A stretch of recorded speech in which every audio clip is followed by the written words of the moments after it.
We came up with the sign, simply said in 4 words, I am a man. It was the shortest phrase that we could get that would instill in them a sense of pride, not just for what they had done, but what they were doing to try and change the system. The city went bananas when the sign showed up. He co-authored one of the most famous slogans in the history of the civil rights movement and went on to become a leading figure in one of America's largest and most influential unions. William Lucy shares his story next on A Third of Your Life. You spend a third of your life at work.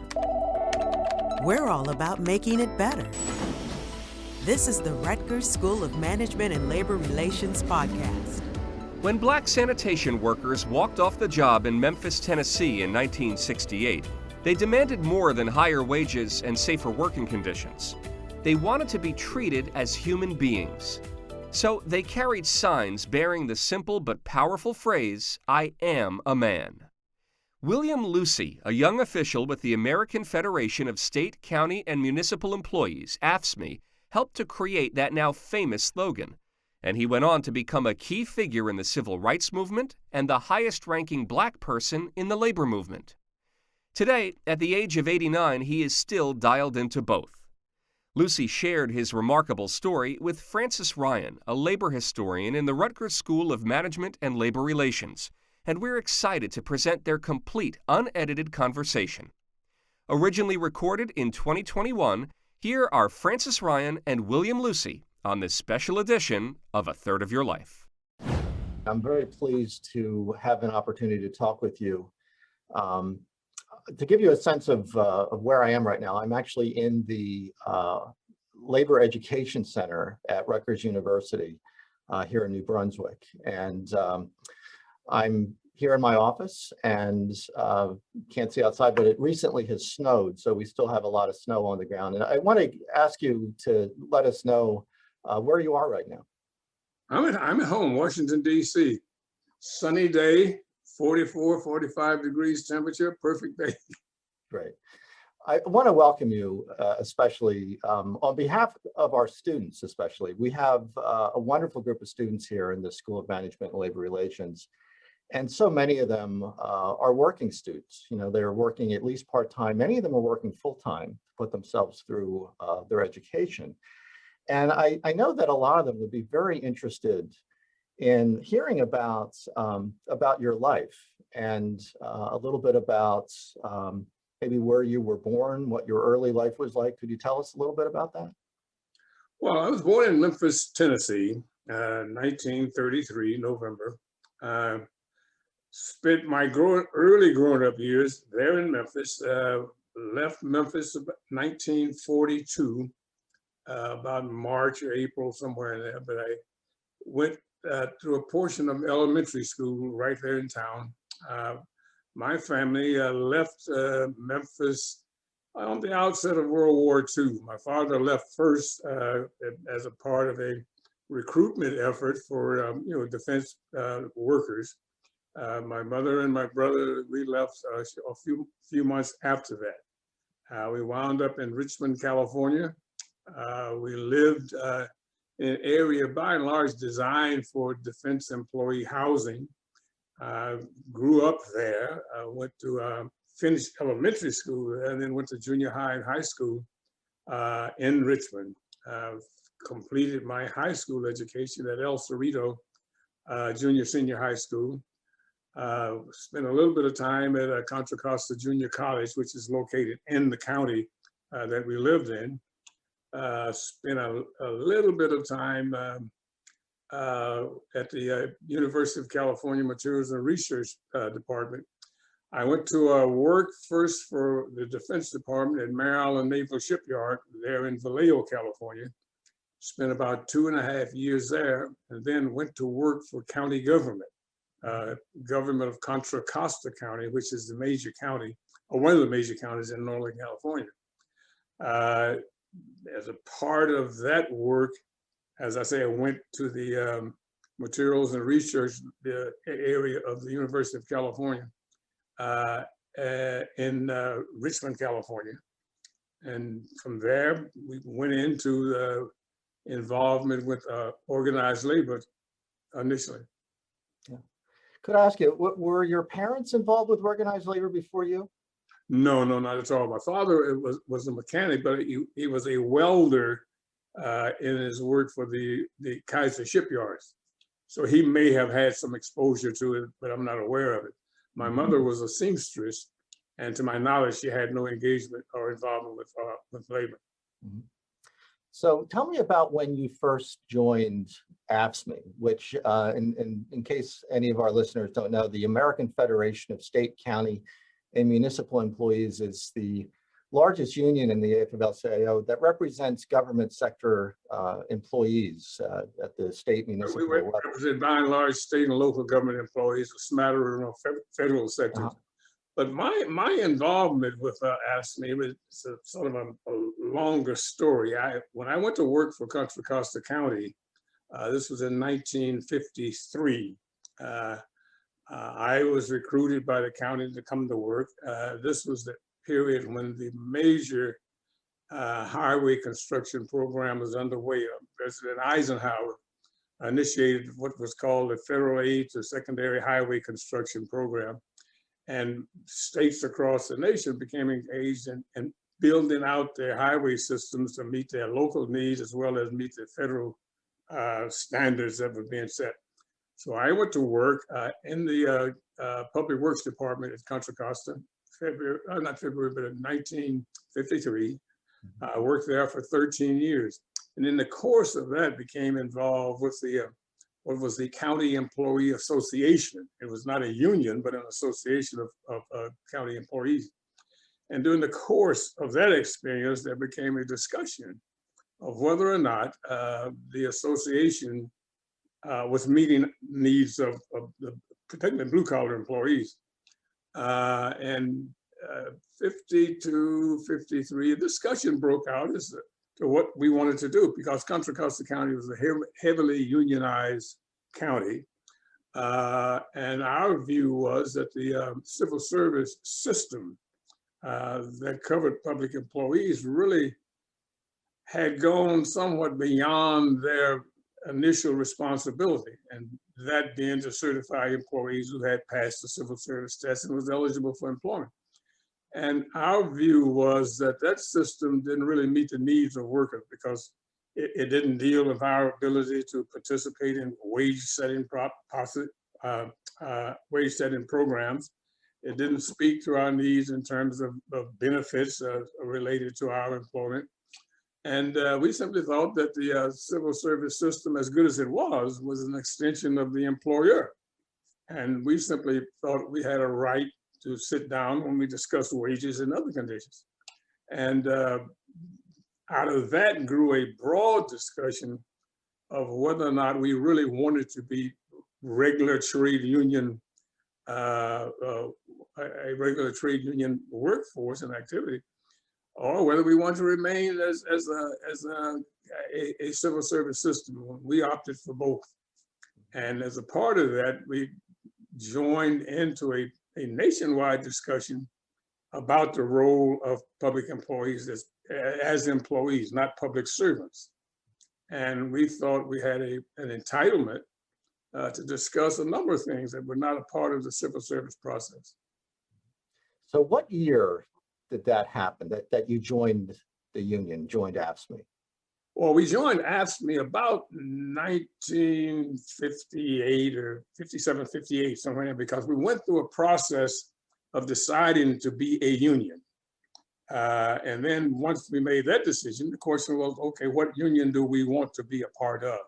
And AFSCME at that time was headed up by, in 1964, was elected a person by the name of Jerry Worth as its national president. And he really believed very strongly in the rights of public employees to have access to the traditional programs of collective bargaining and right to organize. And we believe very strongly in that. And so we joined with AFSCME. That was in 1953 or 4.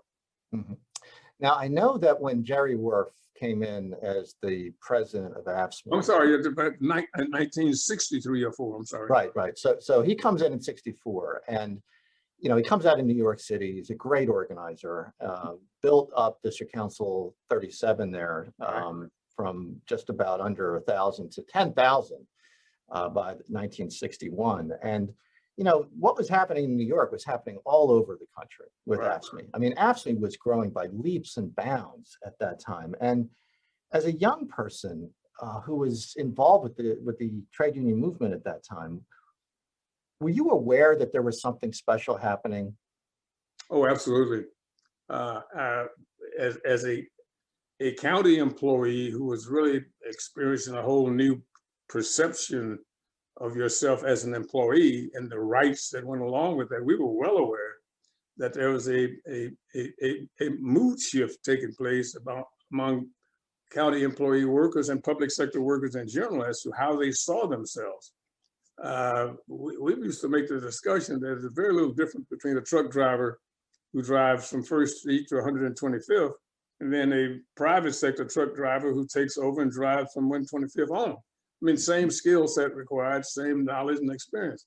So we started to see ourselves as regular employees entitled to all the rights that private sector workers had under the National Labor Relations Act and their ability to collectively bargain. Now, the thing about AFSCME's organizing at that time, they were organizing in sectors that included a lot of Black workers, Black men and women who are working in healthcare and municipal services. And there seemed to be a connection between the Black freedom struggle at that time and the labor movement. There was this merging together. And tell me about that. Was that something that people were really aware of and trying to develop and build kind of community connections along those lines too? Well, I think President Worth brought to the organizing effort a sort of a new approach to it, and that is the focus on community issues and around community workers, because so many of public sector workers were on the workers of color side, and so he had the civil rights tactics coming out of his background of organizing.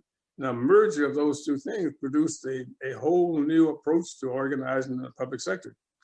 And it caught fire because people had, while they work in the public sector, accepted the terms of employment and what have you, but they really believed that there was something better in store, and they believed themselves to be well-qualified employees and entitled to sit at the bargain table. So you saw the New York experience where DC 37 hospitals, administrative employees, a sector of the workforce that was heavily dominated by Black and brown employees, who were, as a matter of fact, was in the low end of the wage and benefit scale compared to private sector workers at that time. Did you see that happening in other places outside of New York as well? Oh, yes. Oh, yes. It was happening in all the major urban areas, Philadelphia, Detroit, Cleveland.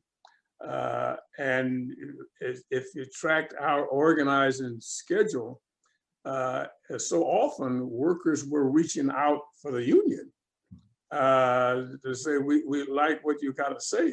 How does that fit our situation? And I mean, the union was organizing by leaps and bounds, as you say, and principally because public sector employees were beginning to develop a different view of themselves as workers. I mean, the public sector was holding to this sovereign doctrine that we were above responsibilities for bargaining with workers. Well, cities and counties and states, they may have a lot of responsibilities, but one of them is managing a rather large workforce and making sure that those workers have access to decency and dignity in the context of the day-to-day issues that affect their wages and their benefits. We know that AFSCME had large chapters in places like New York City and Philadelphia and Detroit. But we see in the 60s too, there is really a resurgence of organizing in the South.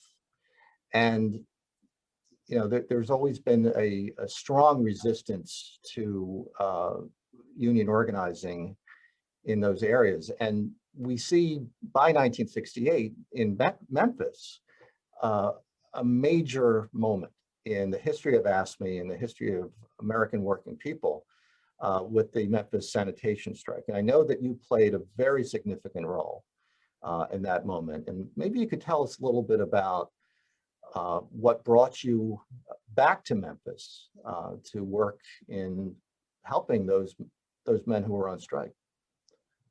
Well, in all candidness, let me say, I like a lot of staffers, wind up in the wrong place at the wrong time. And one particular day, I had been assigned to Detroit and got a phone call from the office that says there's something happening in Memphis. Can and will you take a look? And Memphis was sort of symbolic of a large section of the country that got no attention at all. And some basic functions, and particularly sanitation work, those functions are almost exclusively reserved for Black and brown workers, and particularly across the South, where you're dealing with commercial, not commercial, but private sector garbage collections. I mean, in the downtown section, that's private sector, so it's got a better wages, better business, but the public garbage collection responsibility for private homes and what have you is almost exclusively reserved for sanitation work of a city. And Memphis was an area where the workers themselves knew that they really needed something to give them an opportunity to have a better life. The confrontation in Memphis was not inspired by the National Union. It was a phenomenon that grew out of the frustrations of the workforce in Memphis. Here you had men who had worked the better part of their adult life for the city, some working 15 to 20 years. Their wage levels were $1.25, $1.35 an hour.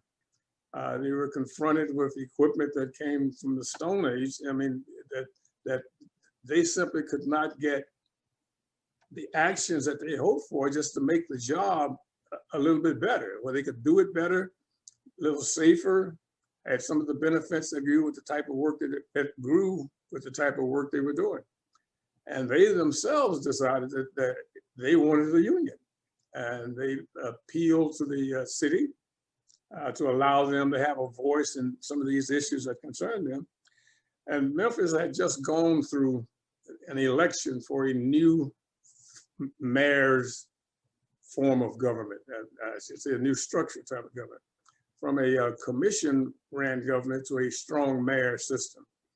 And unfortunately, both their election and the union's effort ran head-on together at a time when it was just not the best time. No union in its right mind would have a sanitation strike in February in the South, because workers don't strike because they're angry, they strike because they're frustrated. And this was a classic example. Men had gone for years, some working below the minimum wage, others having no voice in safety procedures, no grievance procedures that we see as a part of every basic contract that exists. No vacation time, no sick leave, none of the things that a worker today would anticipate either existed by virtue of the union or simply by the personnel systems of the employer. So the strike grew out of that. Probably the catalyst was two men who had worked for the city for some time. In the midst of all of this, were scooped up into the back of their sanitation truck, caused, as best we can tell, by some sort of a faulty electrical system that was triggered by a lightning strike. And two men lost their lives. And then we discovered that there were no procedures to deal with a situation like this. Therein was the basis and the catalyst of the strike. Yeah. Now, as part of that strike, one of the iconic images that a lot of students of history see are the striking men with the placards that say, "I am a man." Mhm. I know that was something that you came up with. And I was wondering what the origins of that were. And also, when was the exact moment when you realized that that should be something that became a slogan of this struggle? Well, two things go on. I mean, first of all, the city of Memphis and its leadership, particularly the mayor, uh, had no intentions of dealing with a workforce made up of Black men, and by and large, the lowest level on the scale, the sanitation workers. Their claim and their problem were legitimate claims and problems that any, you leadership would sit down and talk about. But this city took the position that they had no right to demand that the city address any of these things in the kind of forum that they wanted. And so they struck. And our role was to try and do all we could to help them uh, uh, win this effort.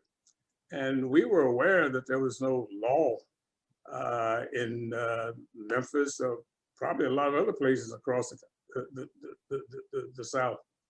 But if we wait until somebody wants to pass a law to give us the right to have access to some kind of a bargaining process, we'll never have change. So the strike took place. And during the course of it, it became clear there had to be something that was going to hold this together. And we came up with a slogan because, across the South, you can go from boy to uncle to grandfather without ever passing the station of being a man. And a tremendous religious leader, a fellow by the name of James Lawson, during the course of our meetings, either he or others would mention the point that the refusal of the city to sit down with this workforce is treating them as if they're not men. And one of the great sources of pride among these men were they do some of the most difficult work under some of the most dreadful circumstances, and they're simply not treated as men. So a pastor by the name of Malcolm Blackburn, he and I were charged with finding some glue to hold this together so that they wouldn't have to go back to work with no sense of broad community support. So we came up with the sign, simply said in 4 words, "I am a man." It was the shortest phrase that we could get that would instill in them a sense of pride, not just for what they had done, but what they were doing to try and change the system. And needless to say, the city went bananas when the sign showed up. It was a sense of pride to the workforce, and it brought the community into the discussion, because every Black man across the city of Memphis understood the absence of being treated as if they were a man.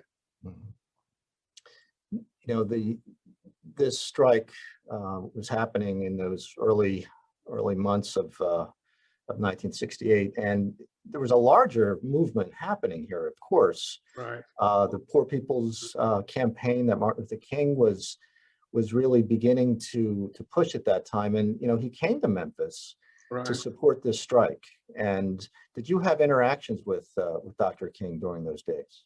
We met during that period a couple of times to talk about the role and function of the union and the support that was coming from the community and what he would bring to the issue.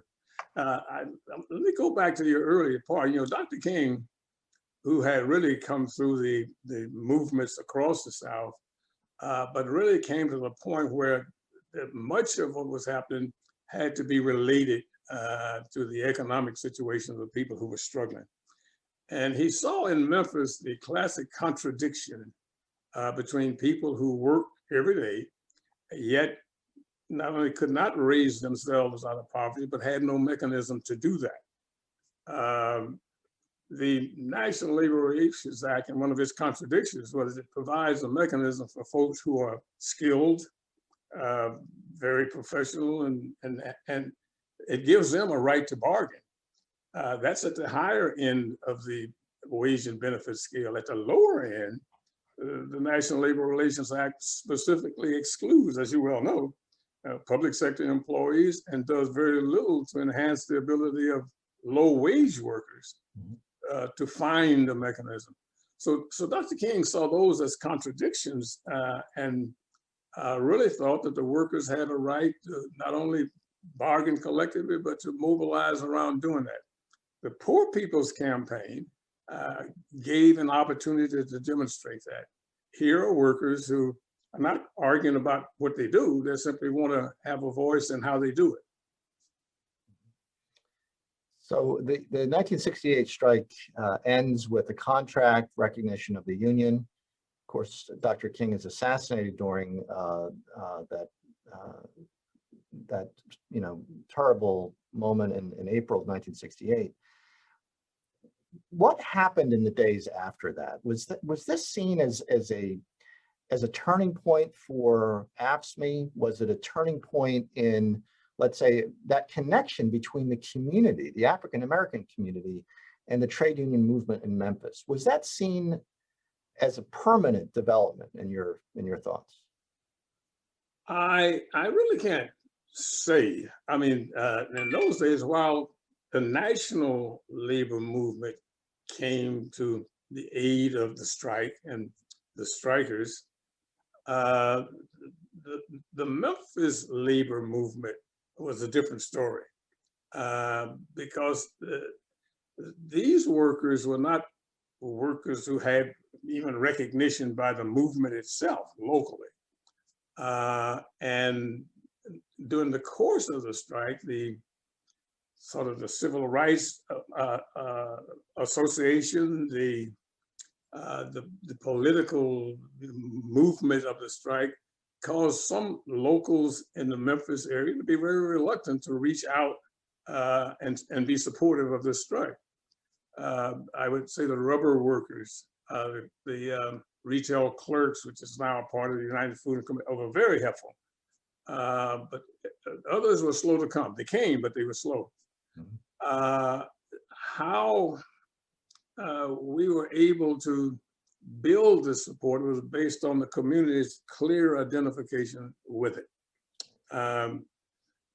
For long, every church, every social service organization, every club on the Black side of town were sympathetic to the strike and had tremendous support. Dr. King's assassination triggered another set of concerns, and that is, how do we keep this going? Well, once Dr. King's funeral services and other activities were passed, Lyndon Johnson brought somebody from the Labor Department to try and play a role and get into two sides to think about what it is we're trying to do. And there was a fellow by the name of James Reynolds, who was the Undersecretary of Labor at the time. Just tremendous commitment to resolving these kinds of problems. He not only worked with the two parties, I mean, the city and the union, but he played a role in identifying people across the community who had some experience in these kinds of confrontations. And he managed to put us all together and started us to work. Right. Now, one of the things about this moment in the late 60s, AFSCME is beginning to bring in 1,000 members a week sometimes, and it's the largest, it's got about 500,000 members. By 1977, you have 1 million members. So there's an incredible growth. And, I know that a lot of the new members in AFSCME chapters were working class women. And I was wondering if, we're talking about the I Am a Man placard from 1968, all the men on strike they were men, right? Mm-hmm. There are women, there are working class women who are coming into AFSCME at that time too. Tell me about that. Were there particular leaders that you remember, or a particular set of ideas that some of these women brought with them? Well, that slogan was specific to that situation. At a point in time, maybe still true, I'm not aware right now, a little over half of our membership were women, and they were organizing themselves like other parts of the union was doing. We've had on our board, let's say our executive board, almost a majority for any number of years were actively engaged women, and they were organized in areas that were simply ripe for organizing: the healthcare sector, the administrative sector, professional classification. And these were people who had decided that as a public sector employee, they were entitled to some things that the civil service and merit system did not give them. And they wanted a mechanism so that they could participate fully. And it was not all about money. Much of it was about safety. Much of it was about leisure time issues. I mean, things that would be a normal part of any set of private sector negotiations. Right now, probably 52, 53% of our membership are women, and the leadership level is such that it attracts and brings in other women concerned about the unique problems that the female workforce has. Mm-hmm. Now, this is an issue, speaking here at Rutgers, our institution, the School of Management and Labor Relations, has always been at the forefront of research on working class women, labor feminism, and so many of our students are young women who work in retail and food service. Mm-hmm. And it's an important question, I think, to put out there, that the role that women are playing in shaping AFSCME and the trade union movement in general. Was there any pushback to that? Well, I suspect there was, but depending on where you are at. Yeah. But if you look at the growth patterns, and you could early on see that the growth was among those functions that were by and large female related. And our female leadership then and now was really very aggressive in going out to recruit members who had no union, or recruit more to make the union better. Yeah. And I think we see that across the trade union movement now. Yeah. And some of the real difficult campaigns, they've been won by women organizers and women administrators. So in 1972, you come in as an international leader with AFSCME. You come to Washington, and you become the International Secretary Treasurer. Is that correct, in 1972? Oh, no, the timing may be a little old. I came to work for AFSCME in 1966. Uh-huh. I came from California to here to start up what we called our Legislative and Community Affairs Department. We noticed early on that the growth of the role that the federal sector was playing in the policy direction and implementation at county level was growing, simply because of the financing and grant process that was being developed between federal government, state and county and city. And we didn't really have, nor did we know the role that we should be playing in those kinds of situations. So the union set up this department, Legislation and Community Affairs. And the president asked if I would come back and be a part of it, and I did. So I had worked for the city, for the union for 6 years or so prior to 1972. I was asked if I would consider running for national office, because the brother who held the office at the time was looking to do some other things. So I agreed that I would stand as a candidate for election in 1972 for the office of Secretary Treasurer. And so I held that position until I retired in 2010. So as a leader in Washington at that time, when you came on as Secretary Treasurer, how was that different? Was that something that, I don't believe that AFSCME had any African-American, top officers at that level before that. Is that correct? We had vice presidents, but we didn't have either of the national offices, president or secretary treasurer. Mm-hmm. We had a number of vice presidents who served on the executive board. Mm-hmm. My election in '72 was unique and was different. And how old were you at the time? 33, somewhere in there. So in the labor movement, that is very, very young. Well, you said that, I didn't. So I mean, I think it had a lot to do with where the union saw itself trying to go. We had taken on new and different organizing tactics, new and different organizing targets, an additional role of political action within the union to try and not only secure by legislative means benefits we didn't have. We were looking at legislations that in and of itself created discriminatory systems at work level. So it was not my decision to be an elected office, but I was asked. And by 1972, I think I was familiar enough with the size, scope, and the focus of the union that they thought I would make a good candidate, and I wasn't going to question their judgment, you know. So, but I was elected in 1972 and served for almost 38 years. Okay, so you know it's an important moment, I think, not just in AFSCME, but in the entire U.S. labor movement. And I'd like to ask you this question about leadership, because I do think leadership matters. You know, who's in leadership positions make a difference in any organization. And I want to ask you, you know, would you like to see more women and people of color in leadership positions in trade unions? And how does this help the labor movement if that is accomplished? Oh, absolutely. I mean, there's just no question that their ranks ought to be increased, and I think they are being increased. We've got unions who have national officers of color now that you would not have guessed 5 years ago, 10 years ago.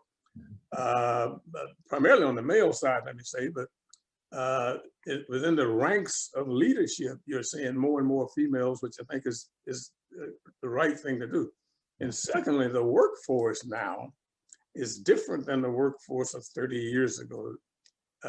We really should not be spending our time trying to convince people that they ought to be a part of the labor movement. We ought to spend time making those who want to be a part of it. And among that group, you will find women, young people, Black, brown, who really have the ability to reach out to the constituencies that want to join trade unions now, want to help form organizations that represent the interests of workers. I mean, let me just say this too. Yeah. I mean, you can go on the building trade side, for instance, there's always this story, well, the building trades will never change. Well, that's fundamentally not true. You've got Ken Rigmaiden. You've got any number of new leaders in presidential and second officer roles. One of the things that AFSCME was at the forefront in coming into the 70s and 80s, you know, in 1983, AFSCME puts out, one of the first international unions to put out a resolution favoring and demanding equality for sexual minorities in the workplace and in society. And this has become, I know with AFSCME and across the labor movement, a very important part of you know, the consciousness and the policies. And I was wondering what made AFSCME at the cutting edge of that moment, and what role did you play in that resolution?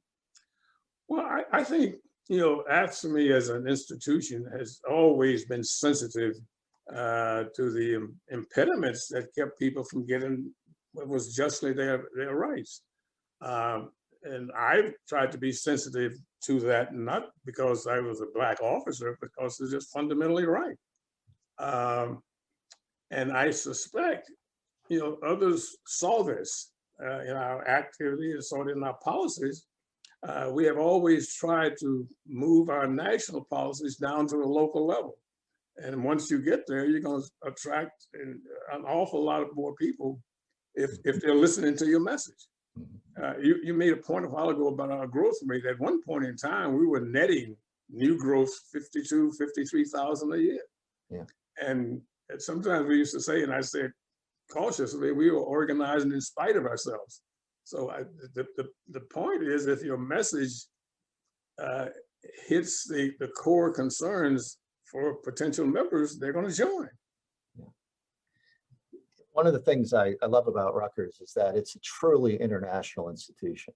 Mm-hmm. By that, I mean, I have students. I sometimes teach large sections of students, 70 students in some of the working class history classes I do. And last semester, I had a class that had students, because I asked them where they're from and where their families are from sometimes. And I had students representing every single continent except for Antarctica. You know, like we had students from around the world. We have students who were born in Africa, or their parents were from there. We've students from Argentina and students from Mexico and across Europe, and so many students from China as well, and Korea, across the world. And one of the things I've always appreciated about your leadership is that you're international in your vision. You understand that the working class extends beyond boundaries, which of course is an important message in today's moment that we're living through, our historical moment.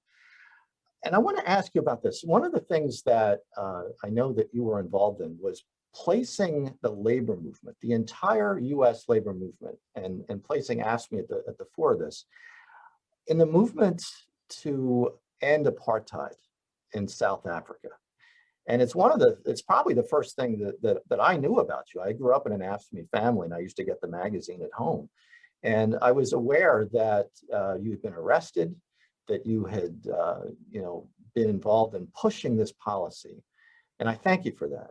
And I want to say this now, that it was part of the change in my own consciousness about wanting to study working class history and having a sense of pride coming from such a family that came out of AFSCME. So, and I appreciate what you did with that, because it taught me and taught many people in my generation coming into the late 80s, early 90s.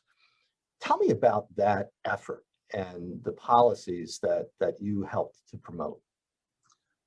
Well, that's a long story, but it's one that's close to my heart. We have always been, because by and large, because of President Jerry Worth, we've always looked at our work as international work. We believe that the public sector is really, in many countries, an extension of democracy, an extension of the democratic process. That even though it may be a poor country, people and workers are entitled to some very basic rights. I mean, right to food, right to clean water, right to clean air. And it's the public sector that's by and large responsible for some of this, or should be responsible for it. We should not leave quality of life issues in the hands of the private sector, particularly when there's a profit margin involved. That's our basic belief. So we've been a part of what we call Public Service International for many, many years, because we thought the public sector would be much more capable of advocating for democracy and democratic process. So we've been a part of that movement. And South Africa was the ultimate contradiction to that and a lot of other things.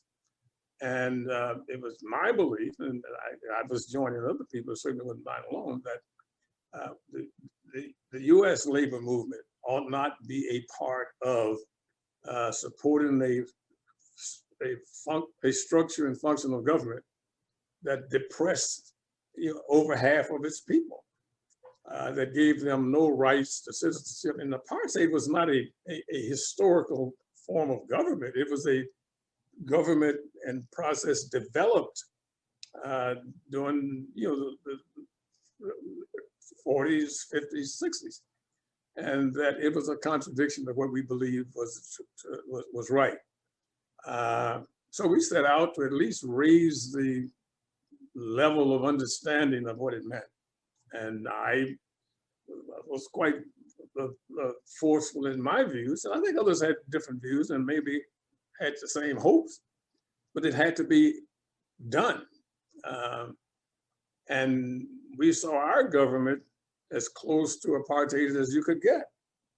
And it was sort of go along, get along. No raising of the real challenges for why we call ourselves a democratic society, yet we are aligned with an apartheid government. So we just joined forces with people and thought about ways and means of weakening the apartheid system, and ultimately successful. We had I think the high point of our lives was the release of Nelson Mandela, and working with him and some of his folks during the course of the struggle. I was thinking about that when you're engaged in political struggle, sometimes it takes more than a lifetime to see the end result. You know, I think about you know, so many movements, you know, the anti-slavery movement, you know, the struggle to end slavery in this country. But this was a moment where you actually got to see the end. And tell me about that. Must have been something. I mean, because Nelson Mandela did come and meet with AFSCME and AFSCME officials and meet with you. Tell me what that was like. Well, let me go back a ways. Before, just after his release, we met in Durban to talk about not only where he and the ANC saw themselves going in some of the other movements in the country, and how we could be helpful in that part. As you probably well know, the ANC, everybody had a question of who were they and whether or not their politics matched ours. Well, you know, the trade union movement, COSATU and its affiliates, were unions working to uplift the South African community. And we tried to do what we could do to translate some of our skills and our experiences to those so they could be on the ground building not only a viable democracy, but participating as the new holders of power in South Africa. We met with Mr. Mandela, and you know, I've heard a lot of speeches and I've heard a lot of politicians talk and what have you, but very seldom do you get really captured by one. And he did that to myself, and I suspect others. On his release, he did the Democracy Now! Tour and came to the US. He met with our AFSCME leadership. As a matter of fact, he spoke at our convention. And he captured our folks because it was not a pie in the sky speech, or it was not political. It was just about the rights of working people and their role in building a free and democratic South African society. So, I mean, if there's a high point in my limited lifestyle, it's that. Thank you for sharing that story. You know, I appreciate your time, and I know we're kind of coming to the end of our talk today, but I wanted to mention, you know, I work mostly with students, you know, 18 to 22, 23 years old. And the thing I appreciate about what Rutgers students do is that they teach me about the way that the world is today for young people. Mm-hmm. And any kind of cynicism that one at my age might have gets wiped away because they have a hope for the future and in their own lives, and also broadly speaking for I think everyone else in society. And we're going through such a transitional and you know, scary moments in world history, and certainly our national history. And you know, in some ways it reminds me of the moment in the 60s when the Black freedom struggle was, as it always has been, so connected to working rights as well, rights in the workplace. And I wonder if you, thinking about our young students here, both Rutgers and around the world, do you have any insight or any thoughts, any advice about how to think and act in this moment? Well, in all honesty, this is their moment. The world is changing so fast and in so many different ways that they are the perfect group that's in position to help shape the direction. Right now, we're in the middle of a pandemic, you know, which will end at some point in time. So what's the workforce going to look like at that point in time? Will it be a massive slice of the working poor? Or will we have voices in the global places where decisions about a new workforce is going to be made? That's a job for young people and young leadership to take on. It's also a responsibility, I think, of our current trade union leadership is to prepare these folks for the coming world.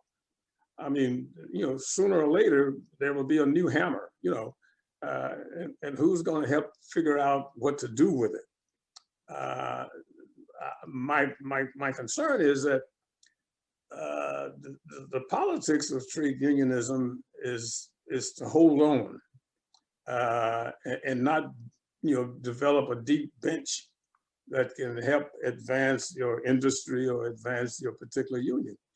I think we got to get out of that mindset and really prepare young leaders, and particularly those who have a higher level of education, because the world is changing so fast.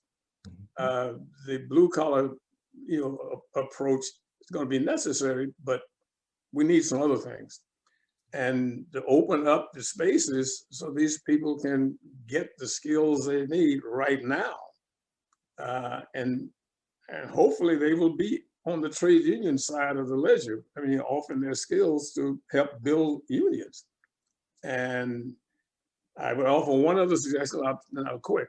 I mean, some of our unions who have, you know, unfortunately wound up in dying industries, really ought to be given some thought to how do we help form a stronger institution on the trade union side. And I've seen some who they will hold out to the bitter end, and then they'll merge with somebody. So what you got now is two small, weak organizations charged with the responsibility of representing the needs of working people. And we ought to have a broader vision as to what to do before we get so weak we can't represent our membership. Well, Mr. William Lucy, on behalf of everyone here at Rutgers, I really appreciate your time this morning and all that you taught us in our conversation. I really enjoyed this opportunity. Well, thank you, and enjoy. You hear the rants and ravings of a tired old man. Thank you very much for the opportunity to talk. I appreciate it, man. You too. Thank you so much, sir. All right, bye-bye. Thanks for listening to A Third of Your Life, the Rutgers School of Management and Labor Relations podcast. For more information on our academic programs, faculty, and research, visit smlr.rutgers.edu.